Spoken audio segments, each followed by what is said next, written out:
On the night of December 16th, 1773, roughly 100 men climbed aboard 3 ships in Boston Harbor, opened 342 chests of tea, and threw the entire shipment into the freezing water. They were dressed, somewhat unconvincingly, as Mohawk warriors, with soot on their faces and blankets over their coats, a disguise that fooled precisely nobody. Thousands of Bostonians stood on the docks that night, watching by lantern light, and not one of them lifted a finger to stop it. Within a few hours, the harbor smelled like the world's largest cup of tea. A fortune in East India Company property lay ruined at the bottom of the bay, and the largest empire on earth had just been publicly humiliated by a group of tradesmen in bad costumes throwing produce into the ocean. This is the story of how that empire ended up losing 13 colonies over a tax on a beverage that, at the time, almost nobody in London even wanted to enforce that badly. It started, as these things usually do, with a bill nobody wanted to pay. To understand how a shipping crate of leaves ended in a war, you have to rewind about a decade, to 1763, when Britain had just finished beating France in a war that spanned 3 continents and left the crown with a debt so enormous that the interest payments alone were staggering. Someone in London had the idea that since the war had technically been fought to protect the American colonies from the French, the American colonies could perhaps help pay for it. This seemed, to Parliament, like an entirely reasonable proposition. It seemed, to the colonies, like an outrage of biblical proportions. The first attempt was the Stamp Act of 1765, a tax on paper goods, from newspapers to playing cards to legal documents, requiring a small embossed stamp on virtually anything written down. It was, by the standards of the day, a modest tax. The colonists responded with the kind of coordinated fury usually reserved for actual invasions. Merchants up and down the coast signed pacts refusing to import British goods until the tax was gone. Mobs in Boston hanged the local stamp distributor in effigy, then, for good measure, tore down part of his house while he watched. A man named Samuel Adams, a failed brewer and failed tax collector with a genuine gift for organizing other people's outrage, helped found a group called the Sons of Liberty, whose 2 primary activities were intimidating royal officials and hosting extremely well-attended riots that somehow always seemed to end at the exact same tavern.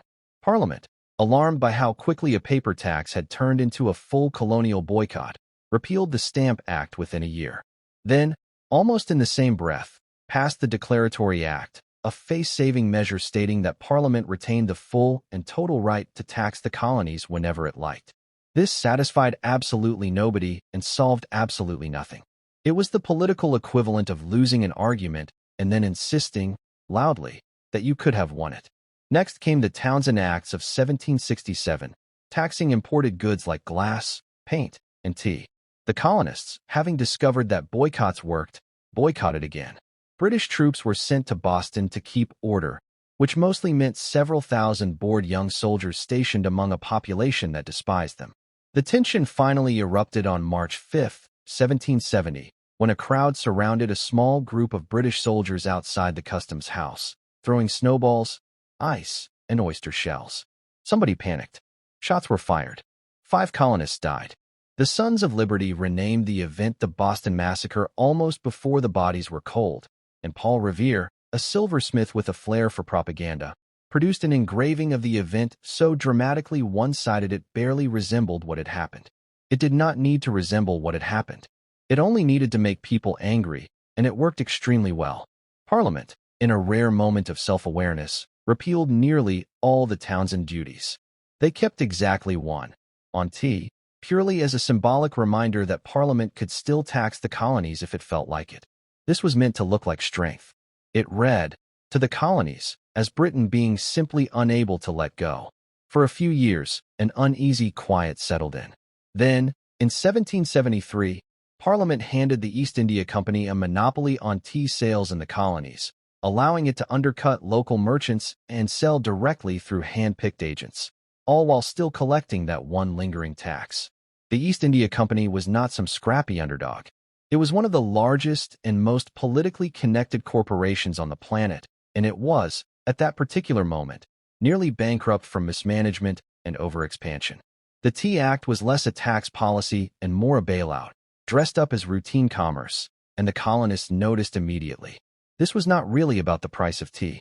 It was about a government deciding, once again, without asking, that the colonies would simply have to accept whatever arrangement suited London's finances. Ships loaded with East India Company tea began arriving in colonial ports that autumn. In New York and Philadelphia, colonists simply refused to let the ships unload and sent them back to England. In Charleston, the tea was landed but locked away in a warehouse, left to rot. Only in Boston did the royal governor, Thomas Hutchinson, a man whose stubbornness would end up costing him his career, refuse to let the ships leave without paying the duty. Hutchinson, notably, had two sons who worked as tea consignees for the very shipment in question, a conflict of interest nobody in Boston found remotely subtle. For weeks, the tea sat in the harbor while both sides waited the other out. Then, on the night of the 16th, Samuel Adams gave what may have been a prearranged signal at a mass meeting, and the men in their unconvincing disguises went to work. By the time the tide came back in, the harbor was littered with soggy tea leaves, and word was already racing toward London on the next ship out. King George III did not find the joke funny. Parliament responded in 1774 with a set of laws the colonists called the Intolerable Acts, closing Boston's port entirely until the tea was paid for, stripping Massachusetts of much of its self-government, and allowing British officials accused of crimes to be tried back in England, conveniently far from any angry local jury. Rather than isolating Massachusetts, as intended, the crackdown terrified the other colonies into solidarity. Delegates from 12 of the 13 colonies gathered that September in Philadelphia for what became known as the First Continental Congress, agreeing on a unified boycott of British goods and, almost as an afterthought, agreeing that if fighting broke out anywhere, everyone would treat it as an attack on all of them. Fighting broke out on April 19, 1775, when British troops marched out of Boston to seize a stockpile of colonial weapons in Concord and were met first by a small band of militia at Lexington, then by a much larger and considerably angrier force on the road back. By the time the British column staggered back into Boston, 73 of their soldiers were dead, and what had been a decade of taxes, boycotts, and strongly worded pamphlets had become an actual war. Samuel Adams spent the rest of his life in Massachusetts politics, eventually becoming governor, a job that mostly involved paperwork and being considerably less exciting than starting a revolution.